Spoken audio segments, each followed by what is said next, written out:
嗨，亲爱的书友们，欢迎来到书海时光，一个为你每日推荐好书的心灵驿站。赶快关注我们，一起畅游书海，让阅读点亮每一天的精彩。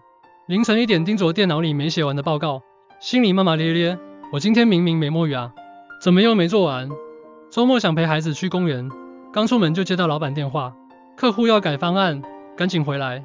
刷短视频刷到凌晨，关手机的瞬间突然清醒，我又浪费了一晚上，明天肯定后悔。如果你也有这种时间被偷走的无力感，今天这条视频能帮你把被支配的时间抢回来。因为我要讲的4321是一本让几千人从忙下了变成稳赢的时间急救手册。为什么你总觉得时间不够用？戳破90%人的无效努力陷阱。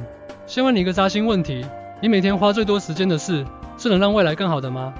例如，你花2小时刷短视频，能帮你涨工资吗？花1小时处理微信消息，能帮你实现明年考证书的目标吗？花半小时纠结今天吃外卖还是做饭，能帮你陪孩子多玩一会吗？这本书的作者亚历克斯·哈蒙德研究了20年高效人事习惯的时间老中医说，比如帮同事带奶茶，不重要但紧急；刷朋友圈点赞，不重要也不紧急；处理永远删不完的垃圾邮件，不重要但紧急。这些是像时间小偷，一点点把你原本该用在成长陪家人实现目标的时间全偷光了。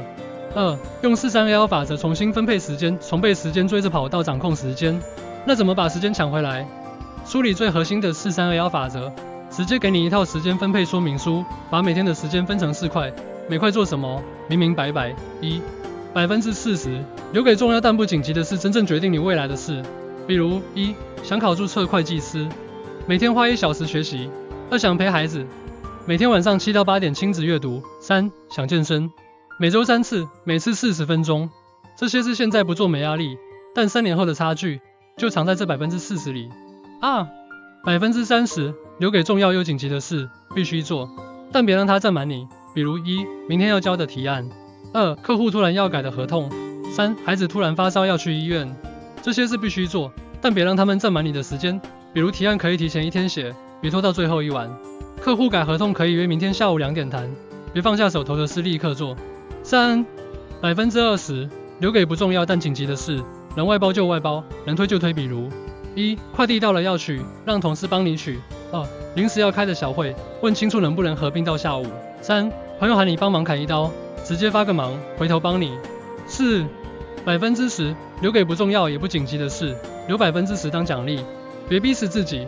比如刷10分钟短视频；2看1集无脑综艺；3吃块蛋糕，别全删了。留10%的摆烂时间，反而能让你更自律，就像弹簧，压得太狠会反弹。留一点空间，才能持续发力。案例用了4321法则，他的业绩翻了1倍，还能每周双休。我书里看到个超真实的案例，杰克是做电商的小老板，以前每天从早忙到晚，一会处理客户投诉，一会盯仓库发货，连喝口水的时间都没有。结果半年下来，业绩没涨，自己到先累垮了，发烧3天，躺在家里看员工群里的消息，急得直哭。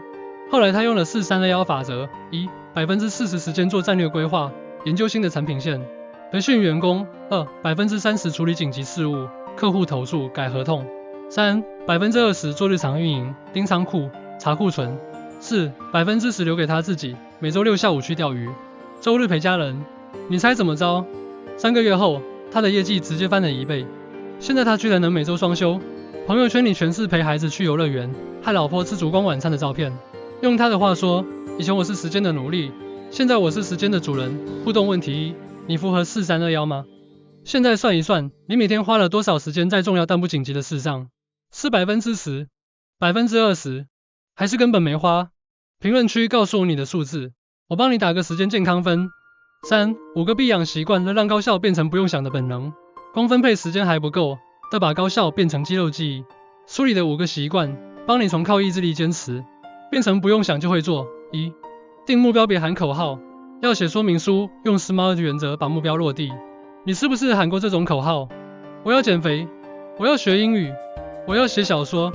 结果呢？减肥减了3天就放弃，学英语学了1周就忘，写小说写了500字就停更。哈蒙德说，口号是目标等于没用，得把目标写成说明书，符合 SMART 原则。具体 specific， 不是我要减肥，是3个月减10斤。可衡量 measurable， 不是我要学英语，是每天背50个单词。3可实现 achievable， 不是我要1年赚100万，除非你现在已经赚50万，是1年涨20%工资。4相关 relevant， 不是我要学画画，如果你想当程序员，是我要学 Python。5有时间限制 time bound， 不是我要写小说，是1年内写完10万字。玛丽以前想当作家，喊了3年我要写小说，结果连开头都没写完。后来她定了个 SMART 目标，1年内写完10万字小说，每天晚上8到10点写作，每月找编辑改1次，结果去年真的出书了。现在在小红书当读书博主，粉丝10万加，还接了出版社的约稿。2先做最丑的青蛙，越重要的是越要先做。哈蒙德有个青蛙理论，比如一早上到公司先写方案，最重要的是别先刷微信。2回家先陪孩子，最重要的是别先开电视。3周末先学英语，最重要的是别先睡懒觉。汤姆以前每天上班先处理邮件，结果处理完已经11点了，重要的项目根本没时间做。后来他改成早上9到11点只做项目，不看邮件，结果项目进度快了1倍，去年升了主管，工资涨了30%。3敢说不才是真的会省时间，别当老好人。你的时间更贵，你是不是也有这种不好意思？同事让你帮他做 PPT， 你明明没空，却点头说好的。朋友喊你去聚会，你明明想陪孩子，却不好意思拒绝。老板让你加班，你明明累得要死，却不敢说我今天有事。哈蒙德说，不会说不的人，永远别想掌控时间。教你一个优雅说不的公式，比如同事让你帮做 PPT， 我特别想帮你，但我现在在做老板要的方案，说明原因，下午3点以后有空，到时候帮你看看行吗？给出替代方案。朋友喊你聚会，我超想和你们玩，但我答应孩子今天陪他拼乐高，说明原因，下次我请大家喝奶茶好不好？给出替代方案。丽莎以前谁找她做设计都接，结果每天熬夜到12点，收入还没涨。后来她学会说不，只接符合自己风格的单子，比如她擅长插画，就拒绝做 PPT 设计，结果收入涨了30%，还能每周休息2天，去周边城市玩。互动问题2，你敢说不吗？你有没有过明明不想做，却不好意思拒绝的事？比如同事让你帮他代办，朋友让你帮他写论文，老板让你加班。评论区聊聊你的委屈时刻，我教你怎么优雅反击。4专注不是熬时间，是用对方法。番茄工作法帮你对抗干扰，你是不是也有这种情况？写方案的时候，一会看微信，一会刷抖音，写了2小时才写了500字。学英语的时候，一会看手机，一会喝奶茶，学了1小时才背了10个单词。哈蒙德说，专注不是靠意志力憋着，是用工具帮你挡住干扰。最简单的工具，番茄工作法。1 25分钟专注时间，只做一件事，关闭所有通知，微信、抖音、邮件。2 5分钟休息时间，站起来喝杯水，伸个懒腰，别刷手机。3重复4次，再休息15到30分钟。我弟是程序员，以前写代码总被微信通知打断，一天写不了100行。后来他用番茄工作法，每天设定3个番茄钟，9到9、25、10到10、25、14到14。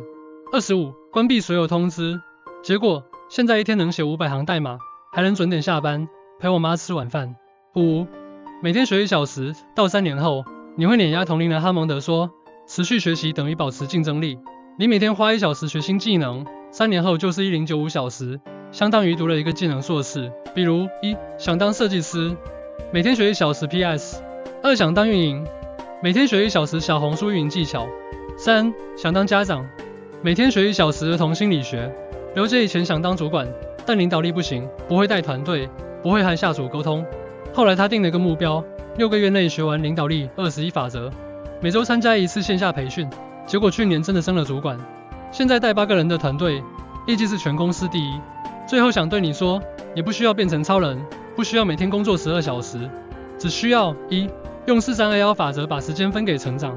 2用5个习惯把高效变成本能。3从今天开始做，不是明天，不是下周，是现在。如果你觉得今天的内容有用，1点个赞，让更多时间焦虑者看到这条视频。2收藏起来，下次在犯时间焦虑的时候拿出来翻一翻。3评论区聊聊，你最想先试哪个方法？是先定 SMART 目标，还是先试番茄工作法？4关注我，后面我会更详细讲每个习惯的避坑指南，比如番茄工作法怎么不被打扰，怎么优雅的说不。我们一起从忙瞎了变成稳赢。你今天分配时间的方式，决定了3年后的你是依然焦虑，还是从容稳赢。现在就去做第一件重要但不紧急的事吧。我是出海时光，陪你一起把时间变成财富。我们下期见。